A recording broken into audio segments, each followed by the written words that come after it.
Hello and welcome back to the Dad and Sons podcast. Fuck yes. There he is. Here he is. Did you guys miss me, or you guys are, enjoying that, top tier podcast moments like the last one? It's back to the mediocre now that I'm here. Hey, we're back by name. Okay, podcast. Dude, yeah, we're just fulfilling our title of namesake prophecy. People are getting what they are coming here for, which is an okay podcast. If we were good every week, Matt, then people would actually like us, and I don't think any of us could deal with that. Yeah. It's too much. We'd have to reboot the branding and the art and the slogan. Matt, where have you been? How you doing? We got you back. I've been working. I've been working like we're talking like 15-hour shifts. Working 9 to 5 plus that little bit extra. Usually with these projects, it seems to get a little busy, like for like a whole month, and then it kind of peters out. Are you okay? Yeah. Like how's the brain? How's the backbone? The brain is mush for sure. The brain is mush, but I got some sleep last night, and I'm ready. Nice. That's all you need to make an okay podcast. That's all you need. Some sleep and a microphone. How you guys been doing? Yeah, I mean, the same. Complete brain mush most of the days. Yeah. But it's good to have you back, bro. Good to have you back. Yeah. It seems weird. It's 2 weeks without talking to you guys. It's just little Discord chats, and that's pretty much it. Yeah, just catch ups, but it feels normal. Yeah. Yeah, back to normalcy. But I'm here to bring some unnormal stuff and probably make George a little uncomfortable. George, guess what I got into? That's how you know it's a normal podcast. I don't know. Like, you came a year ago with, like, George, I'm trying to get into the Odyssey. I remember this time, like, it could be... Oh, Matt on the docket is blank, and I feel like that's on purpose. Did you get into learning how to make ramen, curry? Did you watch The Social Dilemma? Are you seeing a fun documentary that's scaring you? What does Matt do? Is it aliens? Are you hanging out with people and enjoying other people's company? Well, side note, I did get my my 5G shot just 2 days ago. So my first 5G shot, I'm almost fully wireless. I need to wait 21 days and I'll be fully wireless. So. That's when the thoughts start coming into your head from the Gates mindplex. I can't believe both of you will be vaccinated and I won't be. Can't believe I have to sound 4G. Yeah. And Japan is supposed to be like the high-tech city of tomorrow where everyone is flying around in mecha robots, but apparently they are not number one, because right now USA's number one on the vaccines, baby. Hell yeah, we're number one on vaccines and UFO alien disclosure. USA! Sorry, I didn't mean to steal the spotlight. Let me stop that. No, you're good. Have you ever heard of OpenSea.io? No, right? None of you guys? No. Okay, the name rings a bell. How out of touch am I? Yeah. Okay. I just Googled it. I'm sorry. Oh, no. Oh, no. Oh, no. Oh, no. Oh, my God. Matt. Now I want you to put in. Now I know. I want you to put in Bored Apes Yacht Club, right? Bored Ape Yacht Club. Oh, right. Okay, these monkeys. Okay. Yeah. Do you see the prices of those? Okay. Kind of. I see the Ethereum. What is it? Ethereum. That's not a dollar sign. So how much is 1.79 Ethereum? Let's look it up. Ethereum is down right now, so 1. Oh. I bet it's like $4,000 or something, isn't it? Yes, you were exactly right, Liam. Whoa, holy $4,270.73 of USD. So Matt. I own one of those, but I didn't pay that price. How much did I bought it before it exploded. Matt? No. You know the energy costs behind the Bitcoin farms spewing their fumes in the desert. Why did we bring you back? Oh no. I bought one of those because I saw like the community behind it, and then it exploded the next day, and I haven't sold it yet, but I've made thousands of dollars on it. Oh no. No, you should sell it as soon as possible. Could you tell us which one it is? Didn't NFTs like completely implode last week? Yeah, it's such an obvious bubble. It's a volatile market. You got to sell that ASAP. Didn't it implode like last week? Like it imploded and it was down? Yeah, well, it was down before, like a little bit before last week. A little bit before that, but CryptoPunks were still selling at 34,000. So which one did you buy? It's not going to be up because I don't have it for sale, but it's like a red skin with zombie eyes. You know, it's like a hipster looking one. These things have sold for 49 Ethereum. Some of these things. Well, here we go. First question, number one. Why would anyone pay that much money for what I'm guessing is a JPEG? Isn't it fascinating? I mean, you would know, right? Because you're into it now. You should be able to answer this mysterious mystery question. You know, it's hard to kind of answer that. I've been obsessed with this. I've been obsessed with this for a week now, trying to figure out what is the deal with this. And it's like I would bog it down to, because it's an argument that's constantly happening. I would bog it down to collectibles. There's only 10,000 of these, right? It's the same thing as CryptoPunks, where it's automatically generated what type of characteristics each ape has. Some of them have zombie skins, some of them have halos, some of them have a bored face, some have gumbag eyes. They all do some randomly generated thing, and some of them are rare, some of them are not. But some of them actually, because of it's randomly generated, some of them have like the luck of having all these things that match together, those become the rare ones.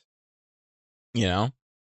Like having, like the one that sold for 49.9 was like a trippy hat and a trippy skin at the same time, which both have like lower than 1% to get on an ape. But how is this? You own the ape. You can even sell it on t-shirts if you want to. Like it's, and you are also in the club of the ape, which allows you to buy merchandise and stuff like that when they drop it out. Like there's like, it's a whole nother thing. What is the difference between buying one of the apes with cryptocurrency versus making an ape in Photoshop and copy pasting the JPEG and sharing it around? And well, I mean, it's not yours, I guess. That's pretty much it. So you get like IP. Imagine a future in a world where you can buy and sell JPEGs. You can actually use the NFTs and put them in like virtual space or something like that. Or like there's like this world called the Sandbox, where like Deadmau5 and like a lot of these like musicians, stuff like that, are buying these virtual spaces in this virtual world where people can go into. It's like Minecraft. It looks like Minecraft right now if you look up the Sandbox, and they sell these plots of land. Oh, yeah. So it's just like literally called the Sandbox. That's the name of the product. Yeah. Not an adjective. And they have like little concerts there and stuff like that. But imagine a world where, let's say, you can just slide in your NFTs in these virtual worlds. Okay. And you will only be able to do that through like your real NFTs, right? But like, I don't think that really matters to some people, and I think that's why it's mostly going to be like, I think of it as mostly a collectible thing, where it's just like people are collecting these because this is like the next like grown up Pokemon cards. Are criminals collecting them? Is this one of those art laundering money schemes? I do think people launder. Absolutely, people launder on OpenSea for sure. But not. I don't think with the apes, but like with like other things. Like they'll just put up a random thing, and people would buy it. Like just random shit, random artwork. So who do you think drives up the price to the point where like $4,000 is normal? Like, is this all just rich people or actual? I am so out of touch. I have no idea. People like Pranksy. What is Pranksy? Pranksy is there's this person. There's these. Don't you know when you watch these movies and all these like these like sci-fi shows, you have like these people who are like they're part of this like virtual world. They're like hackers, but you don't know their names and shit like that. That's what Pranksy is, kind of like an entity. Like it's like he or she buys up a shit ton of NFTs and resells them over and over again. And supposedly he or she started with like 3 Ethereum and kept flipping it until he or she became what they are, you know? So like, I don't know. It's wild. It's wild. People had been flipping for a while, and now Bored Apes have passed over CryptoPunks, which sell for what? The highest one was 7.7 million for CryptoPunks. So there's like these different categories of characters. Like it almost sounds like a Pokemon sort of market. There's CryptoPunks and Bored Apes, and they're like cute animals that automatically generate when you buy one of these. I still feel like the 2 most fundamental questions of why do they get so expensive and who is driving up the cost of that. Oh no, 3rd question. Like what is unique about this compared to other digital marketplaces for art before, which have a lot of holes in them that open up people for unauthorized sharing and copyright infringement because you can just copy a JPEG. Like, what is stopping that here? Well, I'm not gonna say I am a master of this stuff and I know everything, but I can show you something. Click on one of the apes. Okay. You're gonna see offers. You're gonna see price history of when it was bought and what price it was paid. You're going to see all the listings. You're going to see the properties of that ape that's built into it. Yeah, I got Bored Cigarette, Hypnotized. You're going to see the trading history, and it tells you everyone who's had it. It used to be a lot cheaper. I see. Yeah, that is what you were talking about, right? This is all built into the blockchain. Like, it's all built in on it. Like, you have history of everything. It's like selling the Mona Lisa over and over again, but you can just look up who bought the Mona Lisa and when it was a low price and when it was a high price and when all that. So just at that small tier, like there's a lot of people who say a lot of things of what this can be in the future, but just at that small tier, it's kind of cool. Not gonna lie. I can't wrap my head around the fact that these motherfuckers just copied and pasted an ape template they made. And now they're making money. Every time an ape is sold, they get a cut. They get a cut, Liam, every time. I still don't get what the use value comes from. Like, how do they determine the price? No, the price is based on the market. Yeah, it's sell and demand. It's the use value versus the sell and demand are 2 completely different things. I don't understand the want to own one. I don't understand that. But the sell and demand, I understand. Something's rare, it sells. People demand it. But in terms of actually the collectible value of it, like, I don't get that. I can't wrap my head around it. It seems so pointless considering the idea that you can copy and paste it. Like, you could tell me you own it, but I still wouldn't care. Like, I don't know. Like, it doesn't, it's not a tangible physical thing. So it doesn't make sense to me. When trying to visualize this tapping into a market who's still going to care in 4 to 5 years, I have a hard time visualizing that. Because it seems like it came this year, it busted this year, and I was getting ready to never hear about these again up until Matt is now into it. Okay. So, Matt, can you tell us how much you bought your ape for and how much it's worth now? I bought my ape for about 1,500, and now that ape, and now that ape is, I would say, with the specs, the surgeries, an easy $6,000. An easy $6,000. Yeah. Is that like all of your savings are based in a PNG ape? Not all of my savings, though. I don't spend money that I'm just gonna. You gotta wear out the risk there. Diversify your portfolio, kids. You want some JPEGs and some BMPs too, in case one of them goes down. This is not me advocating to buy NFTs. Let me just put that out there. But just like I said when virtual reality came out, I'm gonna go say this is not gonna go away. Crypto, I don't think is gonna go away. Crypto's definitely not going to go away. I'm basically a crypto daddy now. Like that's not going to go away. I don't think NFTs are going to go away. I think it's only going to get ridiculous. And more ridiculous. It's being in the space and having a friend at work that's also like in the space, and like us talking about different stuff. Like it's a thing. It's a fucking thing. And you could understand it, but like it's still gonna be a thing, and people are still gonna buy this thing. There's like people were arguing on Twitter just the other day about like people buying and selling. Like they want regular people to be able to buy it because it's just too high now. Like you have to spend $5,000 just to get into the club, and that sucks. But yeah, it's the argument that you guys have is constantly being had. It's still kind of early. The first NFTs were like somewhere around the CryptoPunks, and it was like 2017, and those were given out for free. And now people are paying thousands of dollars for it. It's really weird.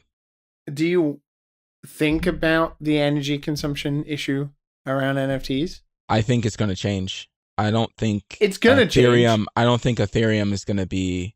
People do vote for Ethereum, and people still stay with Bitcoin, and there will be arguments on both sides. But I do think something like Cardano or any of the low solutions, whichever altcoin, or if you want to even call them altcoins at this point. So how much is your NFT worth? So if it's 6, I imagine it's about 2 Ethereum? Like 2.5 or something like that, yeah. Okay, so it takes 83.6 days based on calculations from May of 2021 to mine 1 Ethereum. So it would take 166 days to mine your monkey. To spank your monkey, Matt, would take 180 days. 160 days, sorry. 166 days it would take to mine your monkey. Wait, no, I don't think it's like that. Yeah, no. According to the latest energy consumption around Ethereum, 1 Ethereum would take 83 days of mining. That's the mining. That's like transactions and stuff like that. Yes. So the energy it would require to mine it would be 83 days of computers being on 24/7. Yeah, but you can speed that up by stacking one GTX 3080 on top of another and filling up a whole building with it and shoveling oil into the chimney while you do. I would really like to buy my graphics card now. I've been waiting 7 months. Can someone please stop scalping these things? I want one. God damn it. I want to render in Blender. It's the fucking NFT market. That's the one that's causing these issues for you. You are now in the loop of these financial incentives where you can use the money you earned to buy a bunch of graphics cards to buy more. No. I don't. I'm not a miner, dude. I'm definitely more of an investor than anything else, for sure. So what are you going to do? Are you going to flip the monkey or are you going to keep it? Because $6,000 from $1,000. Oh, I'm going to wait. I'm going to wait a while. I'm a holder, my friend. Flip the monkey. Flip the monkey. Nope. Flip the monkey. Nope. I'm going to wait on that motherfucker. That's just going to go up. And then I'll be like, oh, you guys told me to sell. Fucking in June. But what if it goes down? It's gonna go down, and we're gonna be like, "We told you to sell. We told you to sell." That, and I'll be okay with that. Are you gonna still come and do the Dad and Sons podcast when you're a millionaire? I don't think I'll be a millionaire through apes, if anything, I'll do it through like some crypto that I put money into right now before like shit's going down right now, and I'm just like trying to buy a little bit of that dip. I'm almost I'm not tempted because I morally can't justify it. It's like I morally can't, but I do like the idea of literally making like various different pixel art variations and then running a script that auto generates combos based on those clothing items, and then being like, here is pixel art trading cards, and then selling them as NFTs. I thought I was going to come on here. You guys were going to be excited, and we're going to make some Dad and Sons NFTs. some crypto daddies NFTs. Oh, no, you got to know the optics of this. The way the audience would react might not be worth the cost benefit analysis. They're very unpopular in this circle. Oh, really? Am I the only one? I'm okay with being the only one. I'm okay. I think it's the moral ambiguity of the energy consumption crisis based around these. And also, there's just so many spiraling factors. One, it's unregulated. Two, it's obviously a harboring mess for crime. Easily. Laundering money through Bitcoin is quite well known. Also some of the, cryptocurrency. Yeah, exactly. Energy consumption is something we haven't solved worldwide from stopping us from almost certain doom immediately. And the fact that one of the largest consumers of energy in this decade is now just happened and is spiraling out of control. Unfortunately, people are jealous of people who make money, so that always makes people unhappy about it. So, oh boy. Okay. I kind of like it decentralized. I don't give a fuck about the banks. Yeah, I don't care about those guys. But the problem is you can't regulate. You can't have it completely unregulated regarding like the fact that people can just launder money through it. People can just do certain things, because people do it anyway. Because if you're not turning that money into cash, right? Because you don't need to, because you can buy stuff with cryptocurrency, right? El Salvador just became like the first country in the world to recognize cryptocurrency as like an actual currency within their country's economy. Mm-hmm. So that is going to happen, especially as the energy crisis consumption around it becomes more solved or better, which it probably will do the more people invest in it. The fact is then you don't have to ever declare that money through tax, through banks, because no one can track that money. No, you have an account? Where's the account? Like, is it an American account? Is it a Swiss account? It doesn't matter. Then. So, like, that is... People will come down hard. Like, especially America. Because American government don't like anybody not paying that money, right? Yeah, so, absolutely. Absolutely. And some things are going to come down hard. I know some things are going to come down. I'm not going to live in this fantasy world. But hopefully there's something that's built that's not as stupid as what we got now. Because America is just stupid. Well, we also should have switched off of the fossil fuels like 15 years ago. But, that never happened because of how powerful the rich people are able to buy lobbyists compared to normal people. And we just got another big Panama Papers style report dropping this morning of how the top 0.001% do not pay federal income tax at all. That it is so extremely discouraging looking at the ways in which even the evil, greedy, rich fucks are less productive than they used to be before. For example, if I was a criminal and wanted to launder my money, if I opened a good old-fashioned laundromat where I didn't have to do anything but put my drug money in the machines and then take it out and report that on my tax forms, at least I'm providing a service for my local community. Yeah.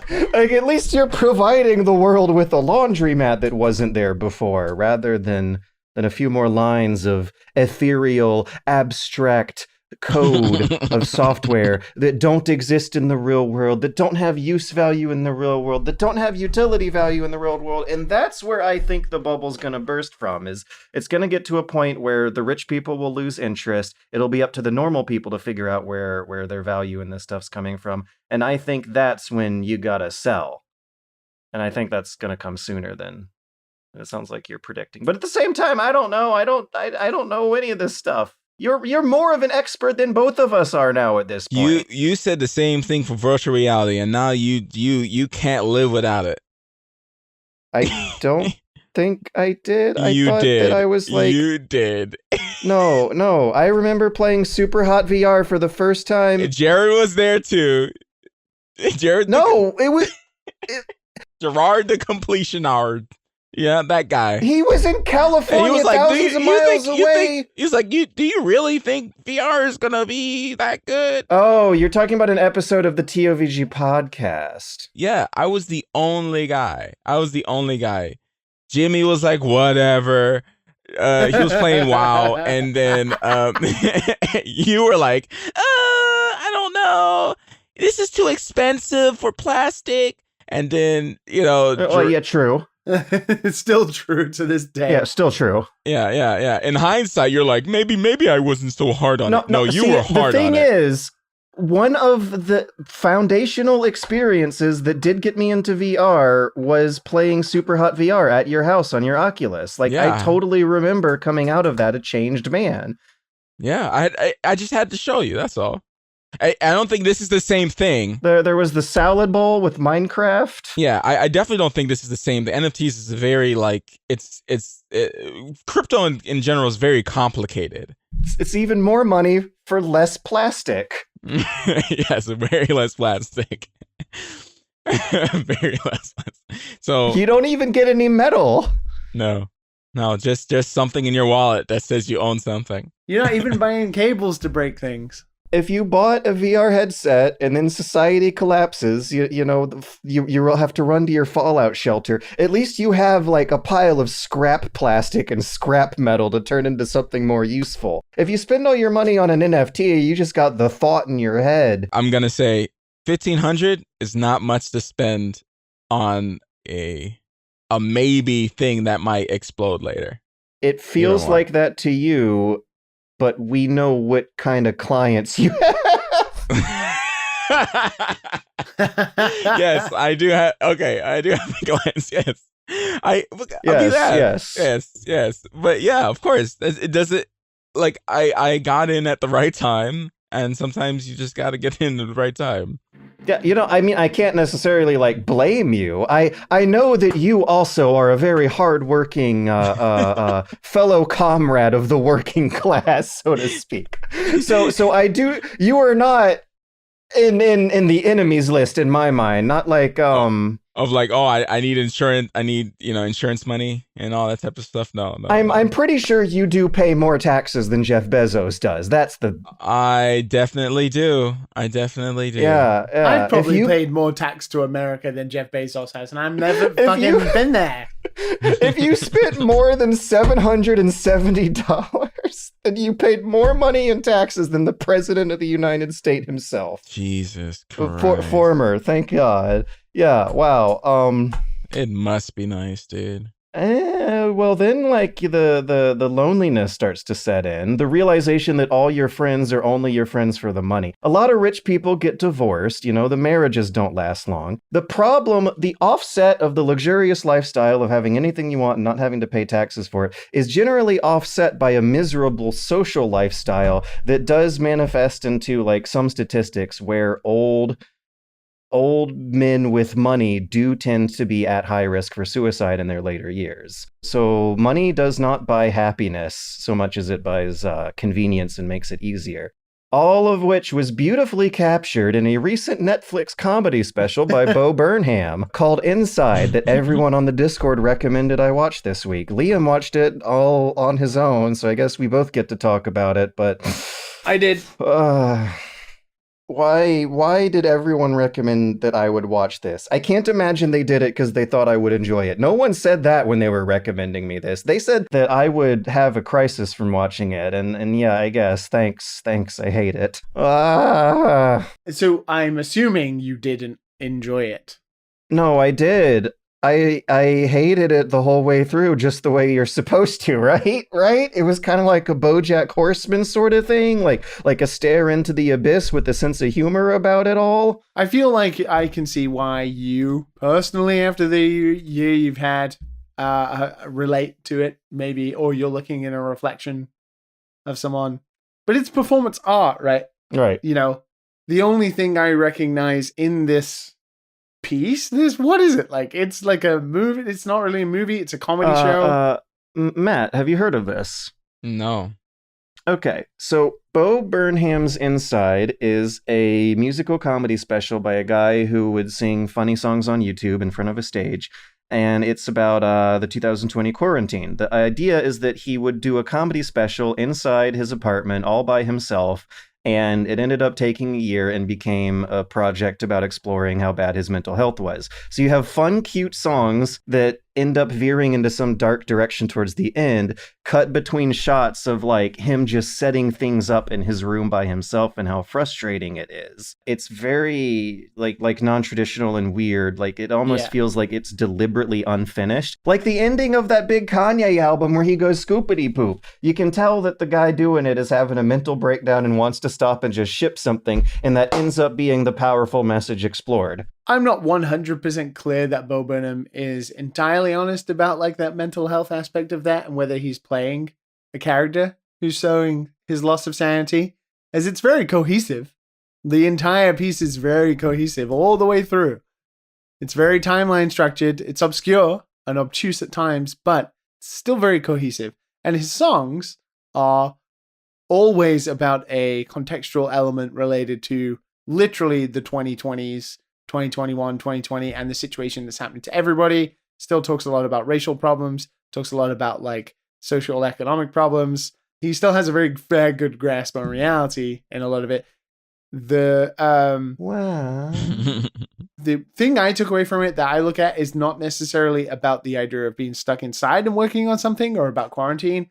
It is quite fair. When I watched it, I was like trying to pull a project together and slightly losing your sanity and your mental stress over it. I fully was like, damn, this is real. This real. And yeah, I really enjoyed it because it is kind of different. It's very interesting. Like, kudos the fact that he did it entirely in that one room in that house. The best song on there, though, is the first song I saw before I even watched the entire thing, which is Welcome to the Internet. And now I know that song line for line because I've listened to it so many damn times. What is it? Apathy is a crime and boredom is wrong. No, apathy's a tragedy. Apathy's a tragedy and boredom is a crime. Yeah, it's a exploration of the depression of creative angst, I feel. I very much enjoyed his commentary about Death Stranding as well. Oh, fuck off. I'd just like to take the quote. Yeah, this game reminds me a lot of Death Stranding. Yeah. You know, it's fucking boring, but that's the point. favorite quote of the whole film. I had to snap myself out of it a couple times, to be honest. Like, there were a lot of moments where it did seem too raw to me. It did strike me as authentic, and I was, like, afraid for myself and him as it went through. There was a layer of dramatic irony to it, and I don't think I ended up watching it as a comedy like Liam might have. Like, I was seeing... I didn't watch it as a comedy. It's not a comedy. Yeah, it's I a lightly chuckled piece. Maybe 3-4 times, and that was it. The songs have funny undertones to them. They are comedy songs about serious issues, but a lot of comedy songs, especially British comedy songs, have always been about social issues.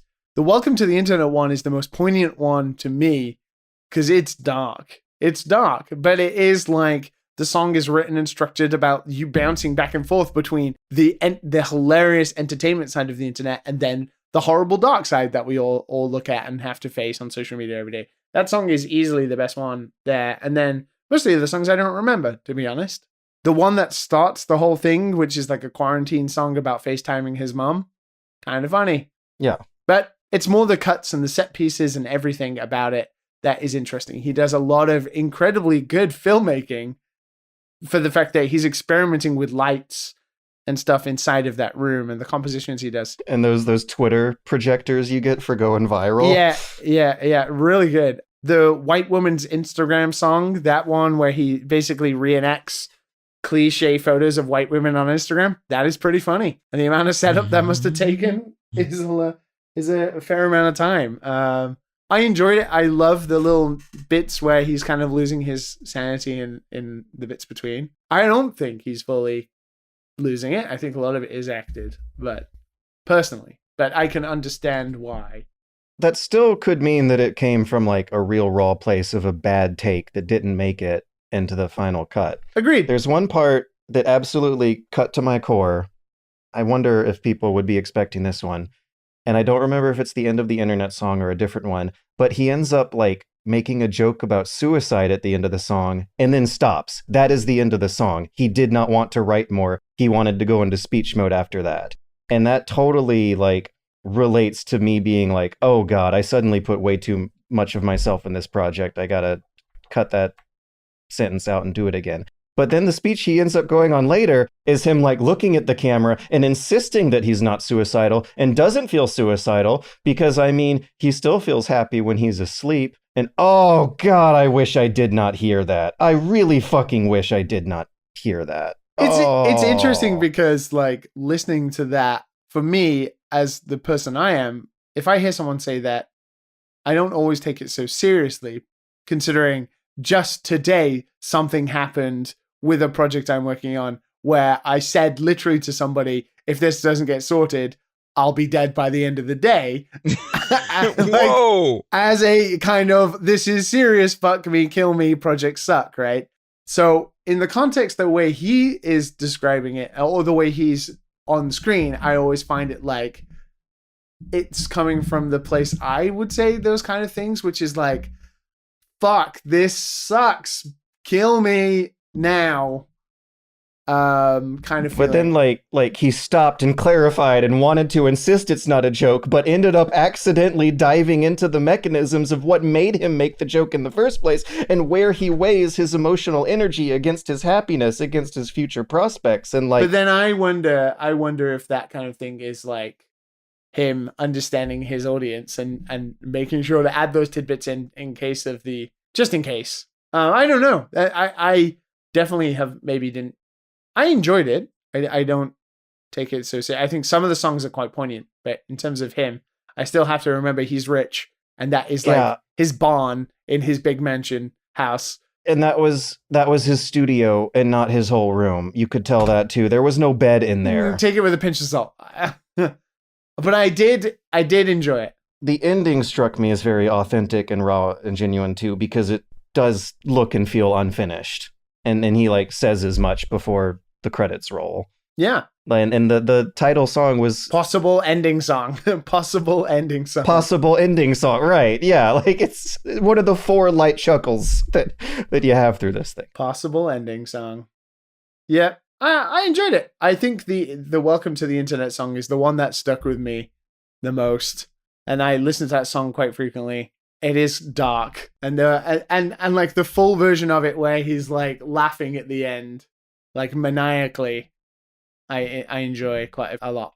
I recommend it. I think it's important. I would not say I enjoyed it. There's a lot of people who are not gonna be able to easily enjoy something like this, but I think it is an important artifact of our times about exploring the negative emotions and coping with the negative emotions that we have had to deal with. Remember the part where he like looks in the mirror and says, I'm gonna finish this special before the coronavirus is out of our systems, and then it cuts to like 6 months later and he says, I'm gonna finish this before the year. And when you don't have any motivation to do something because the only way you can feel happy is going to sleep, I can totally see how that would happen. I think it'll hit differently for everybody in different ways. I think I saw a lot of it from project standpoints as well, like how you lose your sort of sanity over the period of a project and how draining it can be to think about those things. And yes, sleep is kind of the only... We literally were talking before we started recording about sort of how my brain is a bit of a mess today because of trying to mentally hold with an entire flow diagram in my head of multiple different things all the time. And that is kind of mentally taxing. And then when you go to sleep, even like last night, going to bed and then sitting in bed, and I was like, I have to write something down. I have to write it down. I can't go to bed with all these things in my head. And I want the peace of sleeping to be able to sleep well. So if I record or write down these thoughts, it's a bit more helpful. But it is kind of all consuming. So I understand it from that project standpoint. Maybe not so much his mental sanity overall. I don't think there's too much about the quarantine in it. Just the idea of him being inside in one room is the shtick I think it's worth a watch. It's one of the better things I've seen on Netflix in a while. Some people have bounced off it because some of the songs are just not very good, to be honest. I feel like we're making a trade-off in our lives of amount of time spent sleeping decreases amount of productivity time spent awake, which decreases the amount of happiness you have in your life. But you need sleep in order to be happy, because if you're awake, the thoughts of all the other obligations you have on your mind that you're behind on will prevent you from getting to sleep. So there's a very destructive cycle that I feel was being thoroughly, adequately, honestly explored. I still think that like the best 2020 movie of the internet driving someone crazy is Feels Good Man, though. That's this is under that same umbrella in my brain, is like movies about artists getting driven crazy and because of modern times. Yeah, this is definitely the most 2020-21 thing I've seen in most recent history anyway. Other thing I can think of the most. It's like I'm hesitant to say it's good, but I recommend it. I do recommend it as a watch. Yeah. I don't think personally I don't think Matt would enjoy it. I think Matt would find the songs not that great and be like, Matt's too happy. What's this crazy white dude just complaining about in his rich big house? He should buy some NFTs. Matt just hit it big on the NFT market after. That is not big. That is not big. I'm almost tempted to be like, what if we made 3 Dad and Sons NFTs? Just 3, one of each of us, and they were one of each of us. Yeah. Would they bang? Would they bang, Matt? Probably not. Oh. We could sell them for $10 each. 0.0001 ETH. That wouldn't even cover the gas costs, right? For the fact that you. Jesus. What a shitty market. Oh, boy. Yeah, that's why it has to change. It has to change. I wonder who would buy. Everyone would be clamoring to buy the George one. Unfortunately. Oh, we could have the picture of. Oh my God. What if we could make it so the JPEG of George falling off the bed is literally a 1 of 1? I knew it. Falling off the bed. The falling off the bed, George, 1 of 1. And that's it. That person owns that image of Super Bunny Hop. That's my picture. I took that. Well, nobody. Somebody owns Matt's picture of Georgetown. The Magfest gaming crevasse. When I was falling into the bed with the wall in the way, and no, that wasn't mine. No, it was another MacFest photo. Okay, yeah, I remember that. Okay, I know. Because there also was a Screw Attack gaming convention gaming crevasse that I fell into for some other photos in history. But regardless, that's all in history. Like, one of Matt's favorite games of all time, called Gears of War. I see, Matt, on the outline that you have been checking out a new modern Square Enix reinterpretation of the old big hairy men wearing automobiles for armor cover shooter. You were playing Outriders. Outriders, yeah. Do you have nothing planned? It's fun. I didn't know people were still playing this. I've not even heard anybody talk about it recently. I just love how much of a pregnant pause there was. The drama. Yeah, it was on sale. Grabbed it up, started playing with somebody. It's.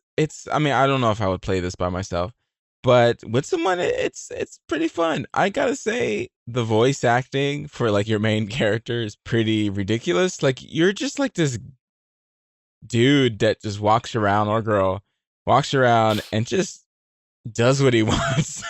Just shooting people in the face. I've heard it's funny. Like it's a comedy kind of. Oh yeah, very dry comedy. It's quite amusing, and I'm not gonna lie. It's like, okay, I can see this through. Man, the cover system could use some work. Man, like nothing is like Gears. I don't understand. It's got to be simple to just copy and paste Gears. Why can't they just make Gears? Well, they did, didn't they? They made a better version of Gears called Bulletstorm, the same devs, right? And that was hella fun. And then didn't they make Judgment? Was it Gears Judgment? Judgment, yeah. People Can Fly. They did Painkiller and Gears of War Judgment and then Bulletstorm. I don't know if it was better in terms of the cover system, but like Bulletstorm this one was is awesome. Yeah, it was awesome. That's the They also technically developed Duty Calls: The Calm Before the Storm as the Bulletstorm pack-in parody game. That was cute, I guess. and then they went serious with Outriders. That's interesting. Got that Square Enix money. Mm-hmm. It's fun. I mean, I wouldn't say it's a great game. Fighting the bosses, and they're a little bit bullet spongy, but they have like these like moves that you can interrupt, and it repeats itself after a while, but it is kind of fun. And when it gets hard, most of the time it's justified. Some of the time it is not. Some of the time it is just broken. People hitting you through walls and stuff, especially one particular fight. But it is kind of satisfying to beat those fights that are pretty difficult. I'm not gonna say that there is a lot of satisfaction in Outriders. I can understand why it's mixed though. For $30 though, I fuck with it. I fuck with it. I fuck with it. Yeah, $30. What level have you got to? 24, I think. Is that a lot? Yeah, that's a lot. I think so. I got all my abilities, but I still haven't maxed out a tree yet. But I think I'm getting to the end. How many hours do you reckon you've played of it? I think it's about 18. That's pretty decent. Yeah, I mean, it's not the usual Matt. Yeah, it's 20 hours. It's not the usual amount, but no. Too busy doing that NFT business. No. One NFT and I'm all of a sudden NFT business. Go buy NFTs, guys. Waste all your money. It's all going downhill from here. I'm wondering what the long list of subtleties and minor little details of polish go into making it not feel as good as Gears. And how even with that $30 price tag, it's still noticeable to you. Like as a hardcore Gears fan, it feels like a poor man Gears to you. It is a poor man's cover system. Oh, absolutely. Like why do they have jumping over cover as separate buttons? Like you don't need separate buttons. Like I don't. It's like so many things. In Gears, you like hold up and then press A. What do you do in Outriders?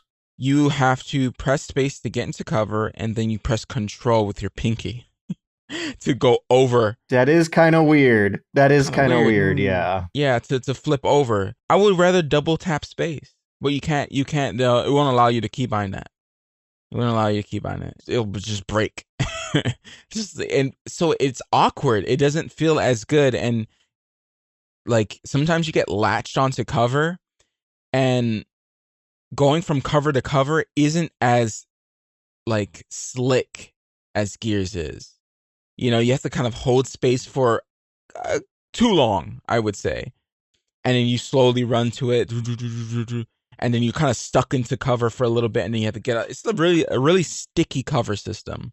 Like you're just like a gum man, and you just can't get unstuck from all the covers. Does the camera do that thing when you sprint where it goes down to your ankles? No, it's not quite Gears. There's a lot of little things that I'm remembering back when Gears was first revealed. It was a graphical showcase, but what was almost as big a deal was like the polish and the game feel, and how the war journalist camera is what they called it at the time. Like it was as much about how the camera moves and how meaty and satisfying the sound effects were than it being a third-person cover shooter with good graphics.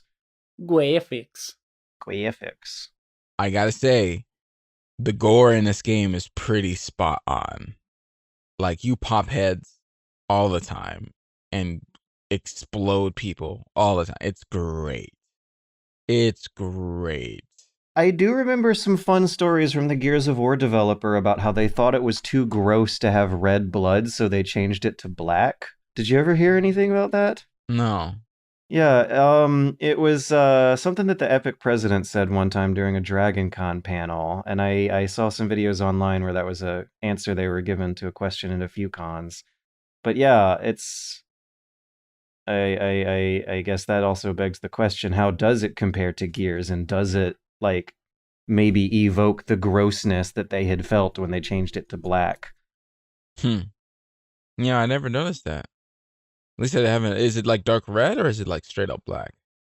In Gears of War, the blood color, let's look up some screenshots. It's like a really dark purpley red. Ah, okay. Right? Yeah. Like not quite blue, Right. red gore. Yeah. Right. But not quite black. That's Yeah. a cop out. Yeah. Yeah, I remember that, yeah. I do remember them saying that they used to have it a much brighter crimson red, and it was actually causing the developers to get grossed out. Really? Huh. Which is funny because those games are like total gore porn too, but like even game developers sometimes have their limits. You can chainsaw a dude, man. How desensitized are we? So what's the goal? What are you chopping off in Outriders? I enjoyable time. Even our Discord community said it was like a decent time. Like, oh yeah, it's a good time, whatever. Like, it's not terrible. So, because I remember when I was playing the demo, and then someone told me that, so I was like, all right, I keep it in mind. I'll look out for good co-op games to play. Well, what was going on was why you shouldn't buy games at launch, because they were having all their server issues, and the best time to get into a game like that is a couple weeks after launch. Yeah. The one of the hugest reasons why Outriders was so divisive this year is because it had a Diablo 3 style launch where a big enough portion of players were getting locked out of the servers to create a media scandal around that. Ouch. So you also came into it during a better time than a lot of the opinions that were labeling it as divisive now, which really sucks because that's on the permanent internet record now. Yep. Yeah, it does, because it's not bad. I would say if they had the cover system built out and they cleaned up some of the bosses, it would have been pretty decent. People wouldn't have complained, because there's a lot of other games that are just kind of mediocre that people like. So that just, I tried Days Gone and I was just like, why is there so much to do? Make me do less for my money. Why is there so much to do? Why do I have to clear out every fucking nest in this area? I just want to play the story. We're gonna move to the north anyway. Like, the guy keeps talking about moving away. Why do I have to clear the nests? Like, I don't want to. I just want to play the story and then move on. God dang. There's too much to do in these games. There's too much to do, George. I agree. It's a Skinner box. They do it to increase the playtime, right? Isn't that the devil selling formula? Now I understand why Liam doesn't finish games. Liam does not finish games, and I'm getting there. I'm getting old, man. I'm getting old, and I just don't want to. I've done it. I've infected you both. Yeah. You're now apathetic. Because it's actually not a bad game. It's actually not bad at all. But they're so long. They're so long. They're so long, dude. And so bloody long. So much out of you. I did get into Knockout City a bit over the past couple of weeks. Fun. Good time. See? Good time.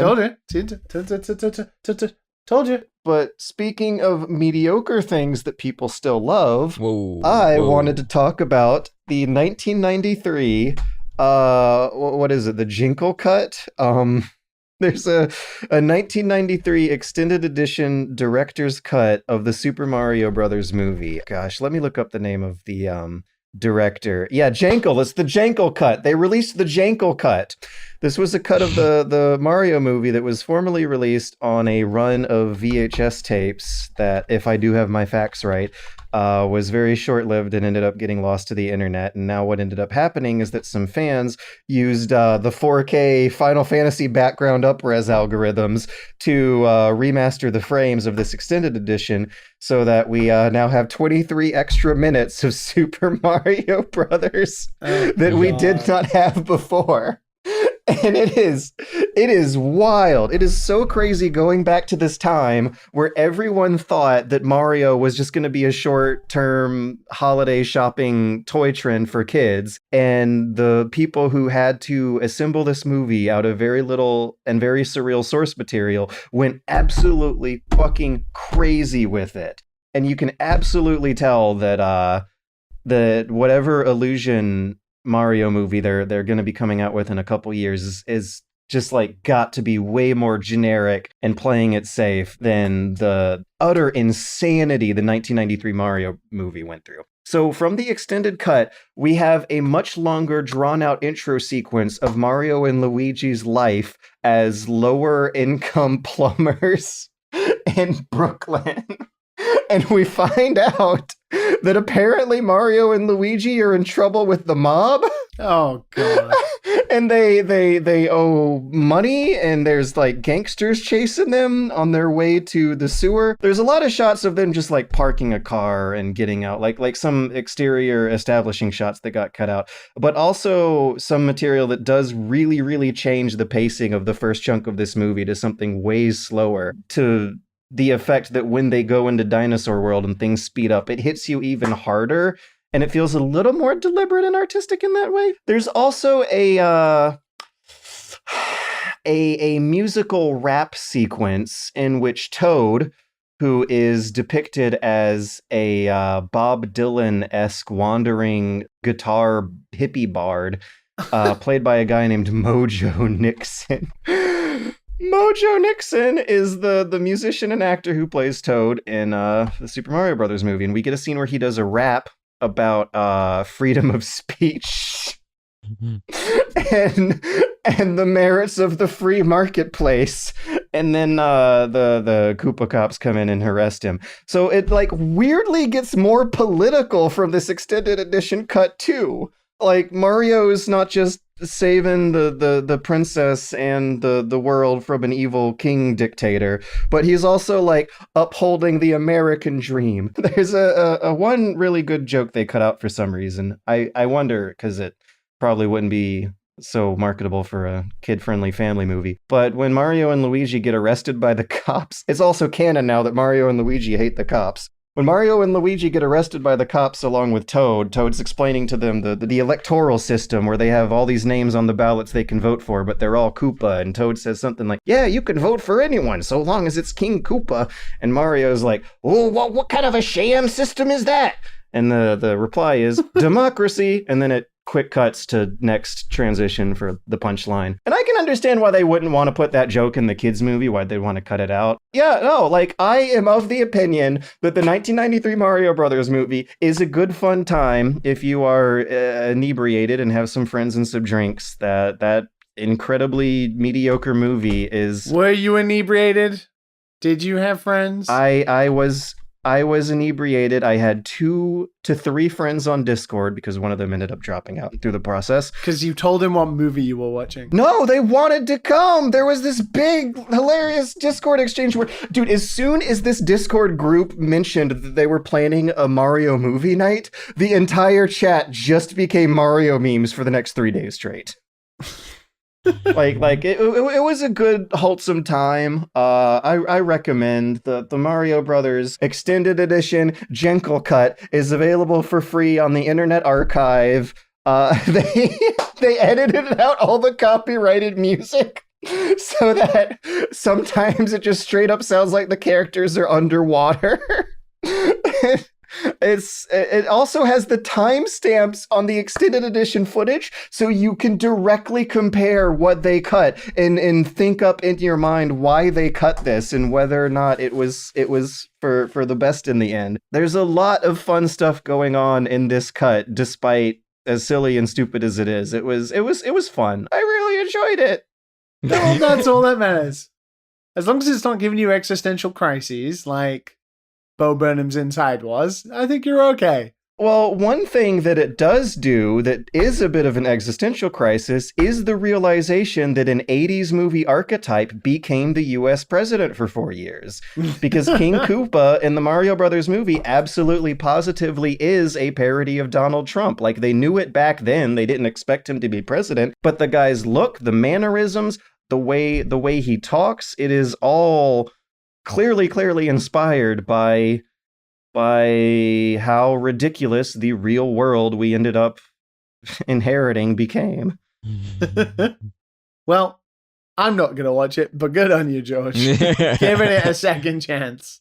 Oh, this is like the 4th time I've seen this movie, and I swear Holy shit. I swear I enjoy it more and more every time. Like, it's such a time capsule. Any attempt at a Mario movie since is gonna be so off base from this, and it's also like it's got, you know, hidden contraband appeal because Nintendo will not officially acknowledge its existence, and the sales were never great, the reviews were never great. No one really appreciated this movie until 20 years later, when you can get drunk with friends and watch it in a ironic, sarcastic, meme context, and under those conditions, it is a good time. Are you telling me you've never seen the Mario Brothers movie? A long time ago. Long time ago. Okay. Your gamer badge and your gamer gun, the gamer police might want to come revoke those kids if you've never seen. Am I not a hashtag gamer if I haven't seen the Mario Bros. Movie? I don't want to sound like a gatekeeper or anything, but no. He's become what he feared most, and it took a Mario movie. At least I didn't become a self-fulfilling prophecy of evil movie villains becoming real politicians. Yet. Good point. Maybe you'll just become an evil podcast villain. I mean, with the aliens on the way, anything could happen. They could give me technology, and I could build a secret underwater base. That's what it's going to be, isn't it? You're going to be so disappointed by the fact that aliens don't exist that you will create some sort of hoax that envelops the entire planet. They're statistically likely to. So long as people don't blow themselves up in the process, it's supposed to happen eventually one of these millennia, right? Well, who knows? Maybe the idea that they've visited us before is actually the inverse, and we are the people who will visit other alien species first. And we're actually the ones who are so far ahead in the technology race, and we will be the ones to visit them first. That's if we don't kill each other. That would be cool. I'm down with that. Yeah. That would be cool. If we're actually the ones who we made that theory up, but we happen to actually be the ones who influence other alien civilizations by being the first to arrive there. So put my brain in a jar. That would be, squeaky clean, ideal, less complicated than them making the first contact. But I could just imagine landing on the planet and the first contact, Captain Starlog, George Weidman. Today, I made contact with the alien race. I handed them one of Earth's most precious items, the director's cut of the Super Mario Bros. Movie with 23 additional extra minutes of footage. They don't know what will hit them. They will understand more about our gamer culture that has enveloped the entire world by watching this movie. If the aliens come, I really, really would love to watch a bunch of bad movies with them. Next, we're watching The Room. Oh, God. Dude, they would think that the old Ed Wood. Oh God, what's that movie where it has the intro where he's talking about how these future events will occur in the future, in the very unknowable future? Plan 9 from Outer Space. I would watch Plan 9 from Outer Space, Super Mario Brothers, and The Room with the aliens. Such a fake movie. Because then they would get to see what humans thought aliens would be like. Then they would get to see aliens pretending to be humans. Then they would get to see humans just having the time of their life making money in a Hollywood studio. Which is basically all 3 layers of the human condition that would reflect all of our cultures and ambitions for, an outsider's perspective. That's fair. I would like to see them react. I would like to see a YouTube video of an alien reacting to what humans thought aliens would look like. Aliens react to aliens. Aliens react to aliens. Oh, I can imagine there were aliens just being there like, you were racist pieces of shit. This is what you thought we acted like? This is what you thought we were like the whole time? Motherfuckers. Yeah, but Well, until that day, or until the US government lets one of them loose. They might just be able to, like, zap us if we get too offensive, so maybe we should be laying off on the alien racism for movies in the future. Yeah, maybe. Yeah. Okay, guys, we got any more small talk topics, or shall we trudge Throw on? the aliens in the bin and move on to more important gamer news. I'm telling you, any week now, it's like an apocalypse cult that keeps its members immersed by constantly promising a deadline for a big event that doesn't come. Let's move on to the news. Liam, you wanted to talk about the Itch.io Palestinian aid bundle. I just wanted to bring attention to it, really. Yes. I think it's an important news because it's almost hit $500,000 already. You guys will know last year there was the racial justice bundle from Itch.io where a whole bunch of creators got together and donated their games to a giant bundle you could buy for $5, and it had like 700 games in it. Well, the wonderful Alana from Toad House Games has created a Palestine support bundle that has almost hit $500,000 on Itch.io. But this time, not just 700 games. You can get over 1,000 games for $5, including games like Minute, Disc Room, VVV, Babber Is You, Moon Hunters. Lots, like pretty much any of the big indie games you can think of will be in that bundle, including Curse to Golf, which is also in there. So you'll get that alongside all of the actual really good video games that you want to play. But there is over 1,000 games. It's exactly the same as the racial justice bundle. The racist bundle. I can't say racial and justice next to each other fast. But it's almost hit 500,000. There's only a couple of days left. So maybe by the time you hear this, you can't actually do it. But I hope you've done it. But it's an incredible thing to see, once again, the indie game community coming together. Not only creators of their games offering for them to be free in this bundle, but also #gamers coming out in droves to purchase this to support it. It's been really quite amazing to see. But yeah, Itch.io, man. What a great place to buy games. Buy games from Itch. But yeah, Curse to Golf is also in there. So you can play Curse to Golf for free, which you already can do. But it also includes some soundtracks and comics and books. Yeah, it's got everything. It's got a whole host of, like, if you're an indie game creator and you want assets, you can. It's got 2D assets, 3D assets. It's got music. It's got everything. The soundtracks. You can play so many great games in there as well. I think these books are really interesting. They are like long-form essays on PT and Kirby and Undertale, written by a former editor of Gamasutra and Silicon Era, Joel Couture. If you like reading if you like reading Super Bunny Hop-esque. If you like reading. Well, like introspective, long-form, thoughtful essays on video games. And the artistry. There's a great cute game in that bundle you should download called Pull Frog, which is the idea of a game of Tetris, but you're a frog that moves around the Tetris board and then pulls the Tetris pieces into the blocks. And it's really cute. Curse to Golf. Curse to Golf also happens to be in the bundle. Don't know who made that game. What a wonderful human being that person must be. Yeah. But it's in there. Actually, it's had like 1,000 downloads in the past couple of days because of this bundle, so that's pretty funny. But you should. It's almost about to hit $500,000, which is amazing. 52,000 people have donated money to it. We can do really good things. Gaming can be a terrible place sometimes because of the bigger picture of the industry. But, when we pull ourselves together, we are stronger. Apes stronger together. George, did you see that meme the other day about the password thing? Just on apes for a second. The password thing? Oh, there was this great picture. It was like an ape Twitter account that it was like a change password, and it was like new password, and it was just ape, and it said weak password, and then he put ape, and it said strong password, ape stronger together. I honestly couldn't stop laughing at it for like 10 minutes. It's so funny. So speaking of the broader picture of the video game industry, chewing some people's souls up and spitting them out, Yuji Naka is not having a good year.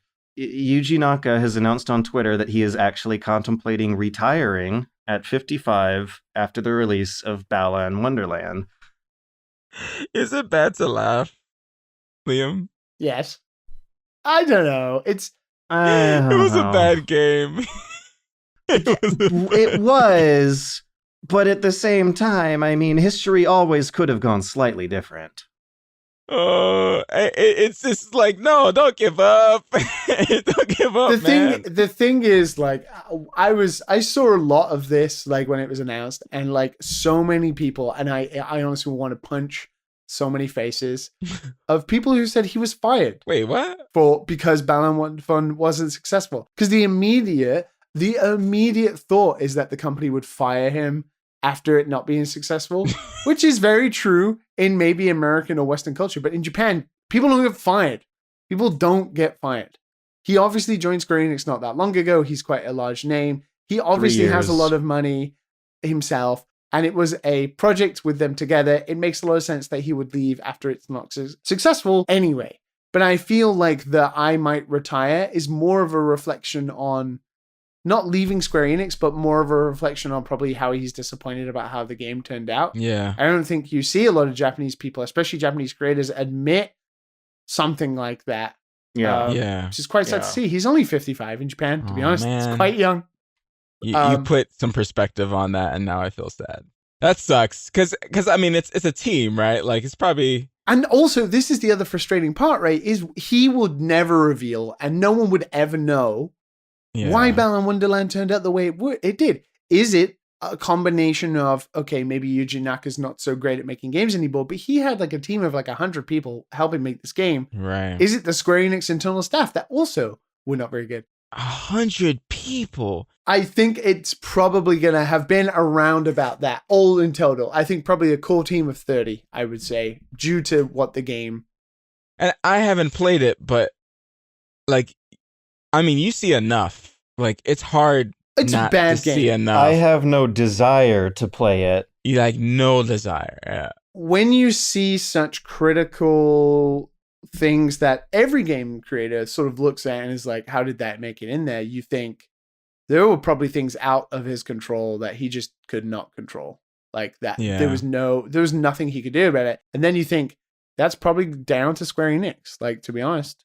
And then you're like, well, the only solution is that he probably leaves because it was not a great environment for him to make games, but he's also disappointed with the outcome of how the game comes out. I mean, it's sad. Yeah, that's what I read out of it, was that, like, it looks to me from an outsider perspective, full admission, that, like, Square Enix chewed this guy up and spat him out. That quite well. I don't think he was fired, honestly, but I think you're right. I think he probably was left with no choice. Yeah, I do not mean to insinuate that. Yeah. But the fact that people did that immediately was so infuriating. But yeah, there was probably no choice. But we won't know. There was a great tweet thread the other day. I don't know who it was by, but it was about why bad games get released.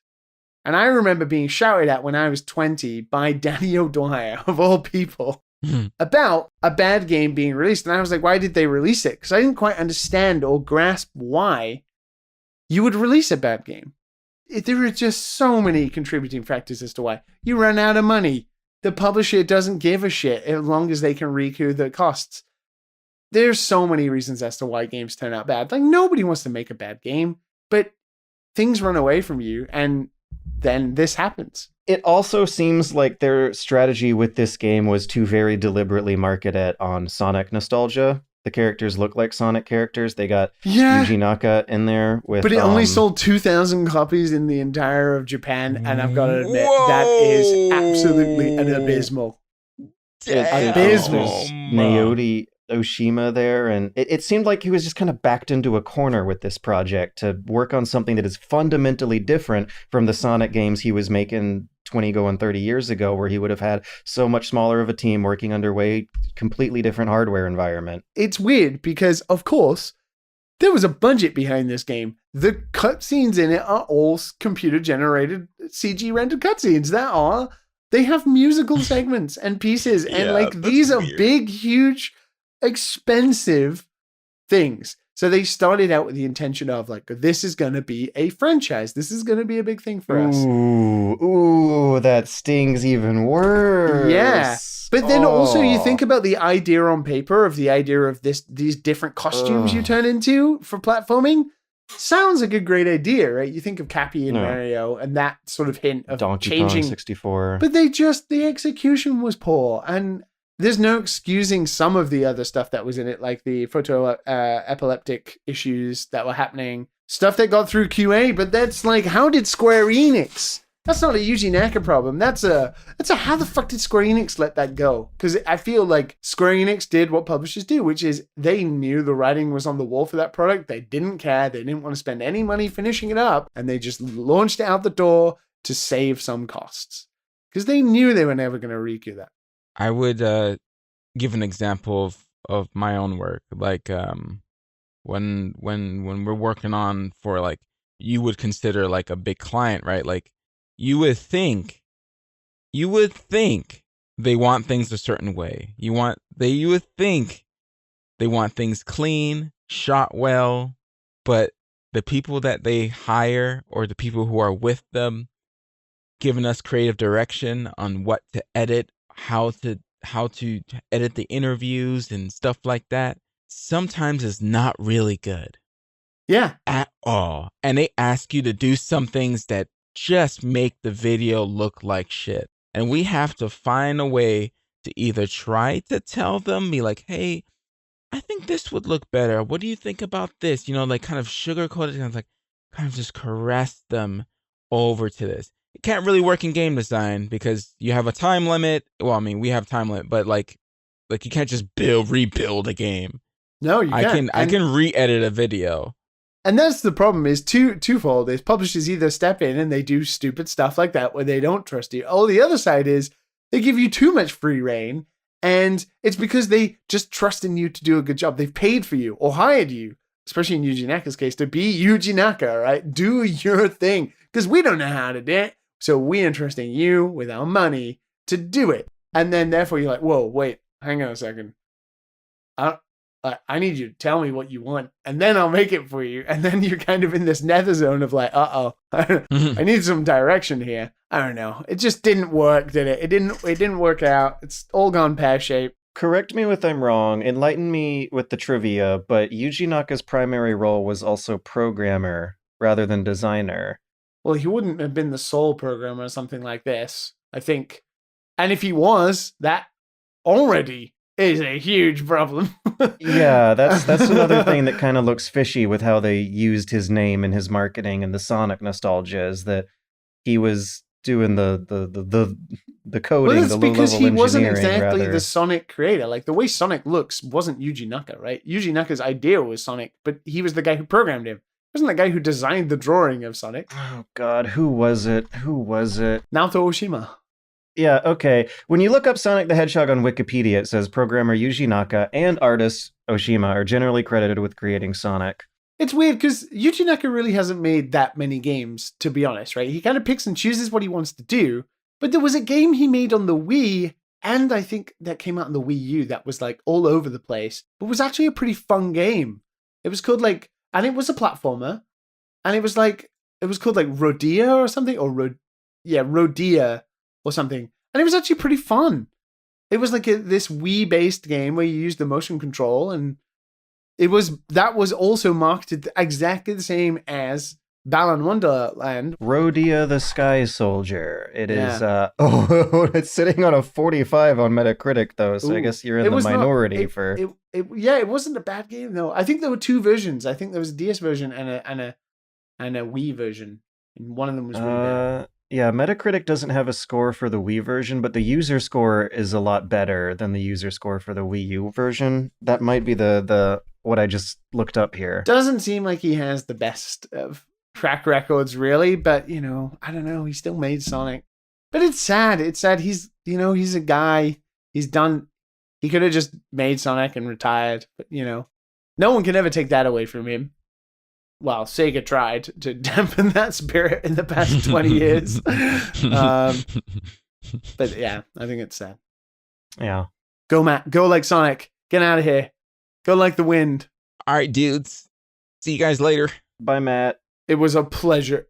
One question sent to us to our inbox at dadandsonspodcast at Is it that second gmail.com. one? I love this question so much because it is about what I am engaging with right now with the aliens and the conspiracy hole. Oh, no.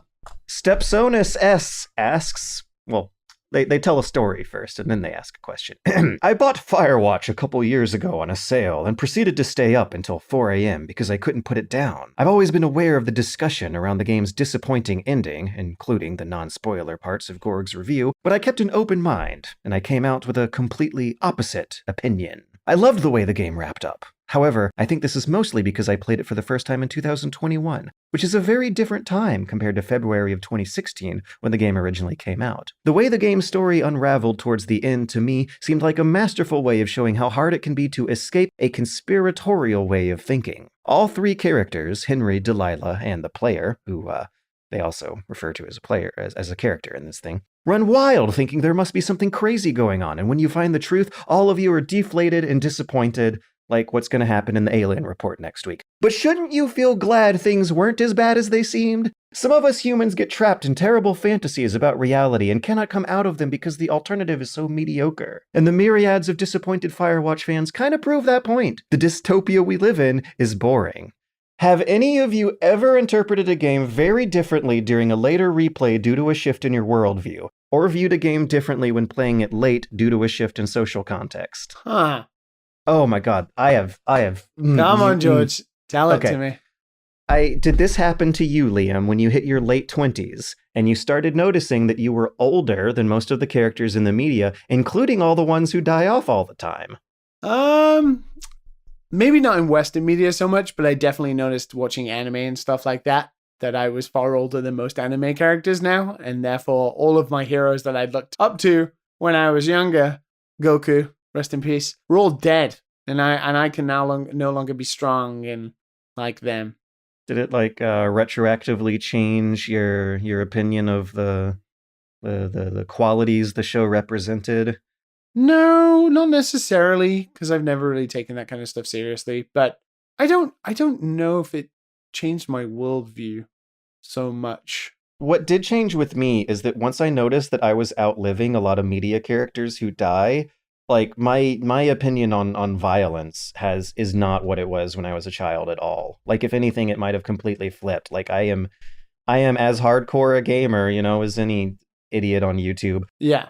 But I totally would piss off my childhood self if I told them, it's kind of really stupid how violence is your primary interaction in all these games, how they take themselves so seriously even though you're killing hundreds of people to no consequence, how you're supposed to like heroes who snap other characters' neck. Like, that's not self-defense. I don't think you're allowed to do that in actual wars. I don't think you're allowed to do solid Snake stuff of shooting people in their sleep in the barracks camps. I feel like that's a lot less justifiable the older I get and the longer I end up living past a lot of the people's lifespans I'm killing in video games.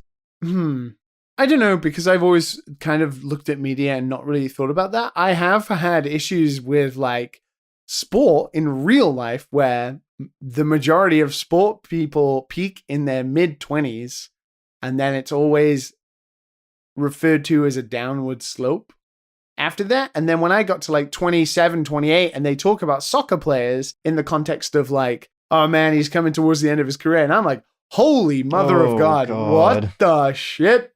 Yeah, that happens in games with your reflexes. Like you start to feel things being a little like you see them with your eyeballs, but your fingers just do not tap as fast as they used to in reaction to it. And it's happening and it feels bad. It feels so bad. Yeah. Yeah, my own personal development and the ages that I've reached and the overwhelming amount of repetitive violence I've endured over all those years on my television screens absolutely has changed. But I also do feel like Deus Ex is a great example of a game whose story and themes and the politics explored is completely different than in 1999 when it was a fun sci-fi fantasy. Now it's oh, this is a cultural relic of a lot of problems they accurately predicted were gonna happen. When they were making the game, they probably thought we would have thought this shit through by now. Yeah, I definitely look at more human stories in media these days and reflect on my own age and my standing in life. But games don't touch on those subjects very often.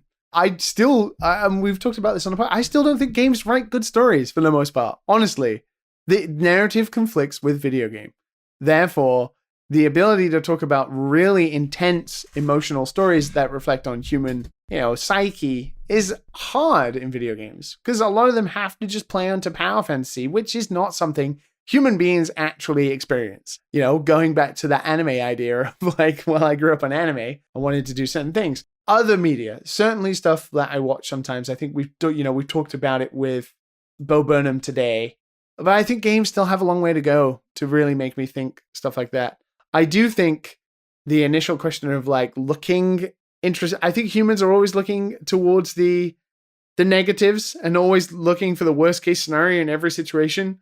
I touched on it last week regarding mental health anxiety and stuff like that. You're always expecting the worst, and that can be really tough to logically overcome.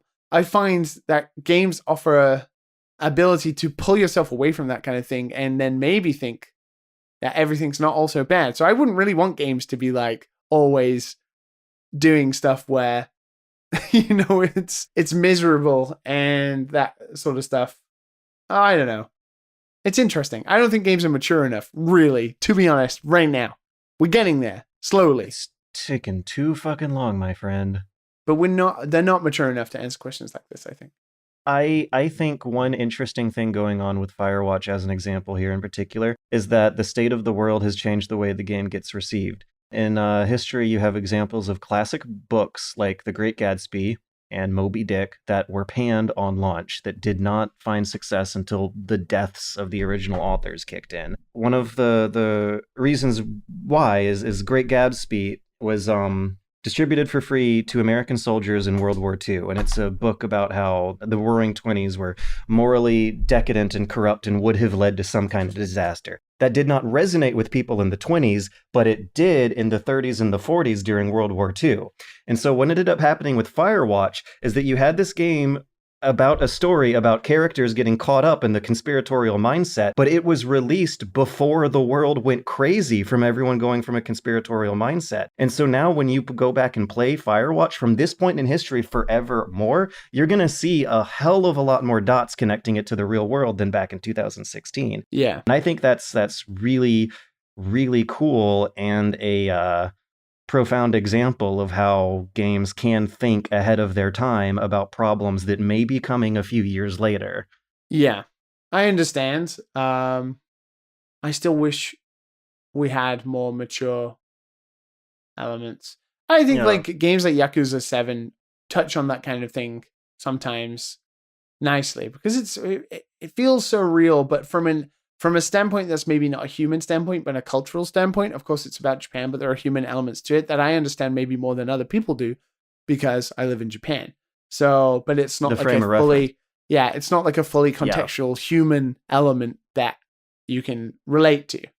Well, what's always so romantically compelling to me is how your frame of reference of how you see the world determines your reality. And that's the frame of reference that the characters in Firewatch were going down. It's the frame of reference that a viewer playing Firewatch is going to have going through it. And that is a really, really important thing to always keep in mind when thinking how information and entertainment and media really does change people in terms of changing their frame of reference, which has an influence on how your eyeballs are processing reality. If you see mysterious glowing lights in the woods at night, you might also see a gray alien in the corner of your eye that's not actually there. That's just your brain filling in the blanks of a spooky situation. Yeah. With the material you grew up on to expect in that kind of situation. Yeah. We can get there. We can be. I think if you ask us this question again in 2 or 3 years, I think maybe there'll be more ability to answer stuff like this. You know who's not going to be carrying the torch for emotional, intense, mature storytelling and gaming in 3 years? You know who's made that their career but is totally getting chewed up and spat away right now? Who's that? David fucking Cage. Yeah, man's not covering himself in glory, is he? Nope. Our friend David Cage. Yeah, whoever carries that torch is not gonna be him from here on out. Give it to Supermassive Games or someone. They deserve another break. Yeah. Thanks for listening, everyone. Thanks for accompanying to the end for One Question, Liam. Retroactive thanks for Matt for showing up for whatever little time he had to spare today. So good to have Matt back. Thanks, everybody, for joining us. Thank you to Ryan Lafford for our theme song. Thank you to Henry Ng for the video background. Come join us in our Patreon Discord. Sign up to the Patreon. Make us rich so we can buy NFTs. Good night, Wisconsin. I don't know.